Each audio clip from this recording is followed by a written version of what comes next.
and all this kind of fun stuff. And it's interesting to me as I have conversations with people about life groups, they really approach life groups in 3 different ways. The first way that people approach life groups is like a cat. Any cat lovers in the house? Anybody there in Tulsa, cat lovers? Come on, raise your hands. And man, you realize, don't you, that you are in direct rebellion against the spiritual teaching of our senior pastor, Craig Rochelle, right? Those of you who love your cats, do you actually believe for a minute that your cat loves you? I mean, let's get real, right? What are cats all about? Cats are all about themselves. How does a cat change a light bulb? He holds the light bulb and lets the world revolve around it, right? And so cats are the most self-centered little creatures in the world, and that's the way people sometimes will approach life groups. They approach it all cool, prancing in, asking the question, what's this going to do for me? How's this life group going to help me? Are these people going to feed me? Are these people going to take care of me? Are they going to stroke me when I need to be stroked? Are they going to get me behind the ear and make me go?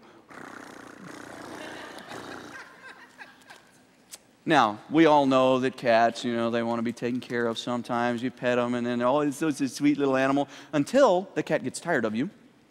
And then the cat's like, you're not meeting my expectations anymore. You're not meeting my needs. And then what does the cat do?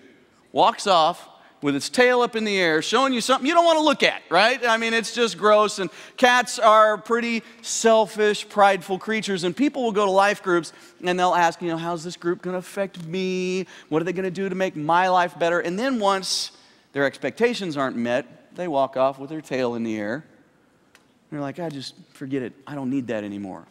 I don't need it. So they just push away from it.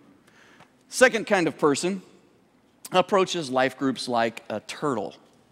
My son last summer found a little box turtle out in the road, wanted to save its life. We took it home. He named it Trini, and we put this little turtle in a box. We're taking care of it, feeding it, all this stuff. And it didn't matter how many times I would feed this turtle, how gentle I was with the turtle, how many times I would change its water and clean the little cage it was in, all that kind of stuff. Didn't matter how nice I was to this turtle. Every time I reached into the cage, you know what this turtle did? No, it didn't bite me. It just sucked its head in. Whoop! It was afraid, scared to death. It's like, have I ever smacked you around, you little turtle? I mean, come on. I've been nice to you since the day we brought you home. We saved you from certain death in the highway, and yet the turtle still whoop, sucks its head in, hiding, can't get out of its shell. A lot of people approach life groups that way. They go in with their head pulled in. They've got their defenses up, their shell, and they just can't let people in. And they poke their head out. Look around, kind of curious, moving kind of slow, checking out the life group thing. But then as soon as somebody gets close, whoop, suck their head in, gotta hide, can't be real. These people are marked with fear and insecurity. They're just afraid to let down their defenses and really get real with people. And so, they never get connected. Third kind of a person approaches life groups like a dog. Yeah, any dog people? Yeah, raise your hands there. Yeah, these are my people, dog people. We all love dogs, man. Dogs are great, man's best friend, but brace yourself, this is sick.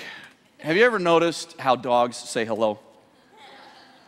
Yeah, it's just sick and wrong. I mean, they go up to each other and they start going and putting their noses in places where noses ought not go. I mean, come on. When I get to heaven, I'm going to ask God, why did you make man's best friend so that when they say hi, they stick their nose in each other's rear end? That's just gross, man. It's nasty. And we ought to be like that, right? Now, here's what this means. Dogs are checking each other out. They're giving each other the sniff test. What they're trying to do is find out, is this another dog? Is this dog like me? Does he stink like me? And once they realize this is another dog, then it's like, woohoo, party time, right? And they get all excited and they're running around. They become best friends. They have this great old time. And these dogs are just, man, suddenly they approach it with real caution. But then, because they've got their guard down, they get so excited about the relationship that they can have. Now, we all ought to be like the dogs. No sniffing. But we should be excited about the relationships that we can have with other people.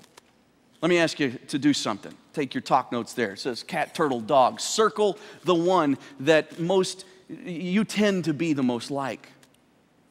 Which are you the most like? And then you got to ask yourself the question, which do you want to be? And if you love Jesus, you want to be a dog.